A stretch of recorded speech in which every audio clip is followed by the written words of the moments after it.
The more interesting cases, particularly because it has a lot of medical aspects to it, so it's a very technical case that has taken a lot of creativity and ingenuity on the detectives and the deputies' part to put this murder together. But they have done a terrific job of it. I'm very impressed and pleased with my staff.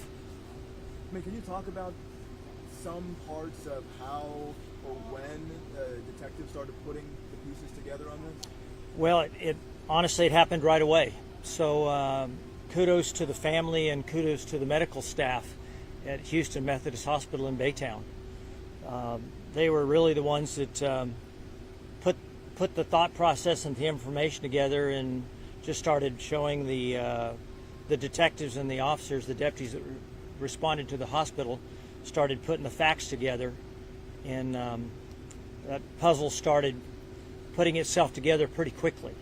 So I would say that the most impressive thing would probably be the hospital staff at Houston Methodist there in Baytown, and then the fact that my responding deputies that actually made the scene there at the hospital immediately saw the problems and the issues and got on the telephone and started immediately talking to the detectives.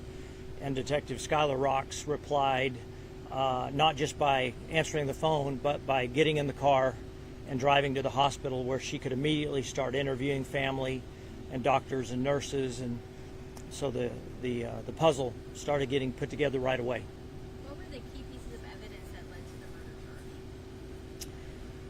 Well, I don't want to get too deep into something because I don't know exactly how the judge is going to handle the jury, and the last thing I would want is for the jury to hear something evidence-wise from me that wasn't presented by the district attorney's office. So, but I will tell you the sequence and the timing of the crime has a lot to do with situations of how normal families handle when one of their loved ones starts, who they know is a diabetic, starts having diabetic issues. You know, most family members know how to handle those things, and so when you just look at the timeline and what should have been done and what wasn't done, and then the things that were done, that puzzle comes together pretty fast.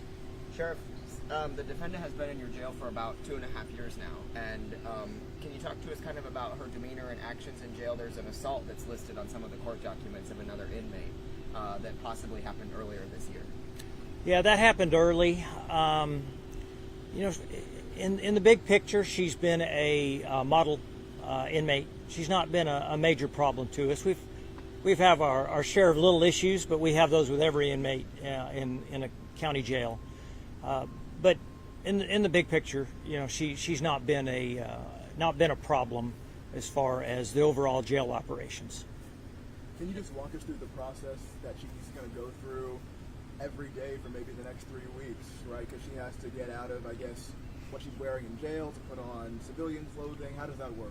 Well, obviously, it's totally up to the court, but normally we always take somebody that is being accused of this kind of a crime. When they come before the jury, we don't have them wearing the jail stripes or the jumpsuits, so we allow them and their attorneys to work out whatever kind of clothing that they want to wear. So we'll allow her to change her dress every day when we get her out from the cell. And every day she'll be brought into the building, then taken back? That is correct, yeah. Sorry, go ahead. Well, just because of the circumstances dealing with her history, the judge has set bonds that just got her in a position where she's going to be incarcerated till the end of this trial. So. Are there any extra, like, special security or safety precautions that you guys are taking for transporting her? Not particularly. Her flight risk is probably not much more than any other person charged with murder, so we're just treating it all the same. You know, she's somebody that's charged with murder, and so essentially we're going to treat her just like any other person that we would. I mean, every day when she's brought back and forth, is she handcuffed? Is she shackled in any way?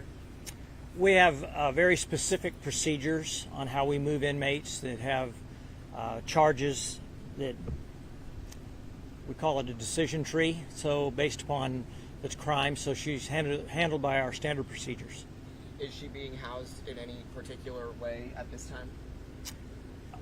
Well, she's in the maximum security female detention area. Single cell or with others? I leave that up to the jail administrator. For the most part, she's probably by herself the majority of the time, but not always. Last question for you. Can you just speak to justice in Chambers County?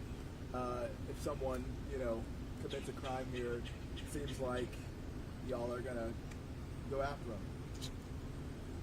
Well, our criminal justice system is a little bit different, say, than like Harris County, and I use it mostly because Harris County is a county of 5 million people, and so the crime and the amount of crimes that they handle are a lot different. And we have a district attorney here that she's very aggressive, particularly on crimes against children and anything that has to do with murder or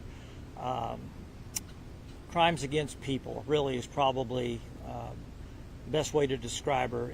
That she's pretty aggressive, and she has a great staff. She actually has one of her assistants handling this case, actually a couple of assistant DAs handling this case. Hopefully she'll be sitting right there with him first chair, because she's awesome in the courtroom herself. So, but we're pretty aggressive. I mean, we're a very conservative county, and I wouldn't want it any other way. It's a great place to be a sheriff in a conservative county that supports law enforcement. Just going off of that, obviously this case has drawn national attention and a focus on Chambers County. Just what's your message, as this is a murder case, but, you being the sheriff and everything, how you see justice? Well, it's been very fortunate for us that the way we have treated this case, and then when we started looking at her history, and then finding out some of the other scenarios and situations that she has been involved with in other states, that now we have other cases that have been reopened in other states.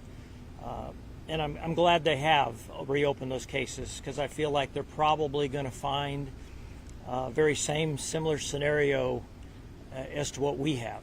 All right, that I think that they don't realize that she's not that kind, sleepy little person that she makes herself out to be. You can just look at her overall history, and you can tell that there's a very evil side to her. Thank you. Thank you. Absolutely. Thank you. It was nice meeting you. Oh, it's good to meet you. You were to talk.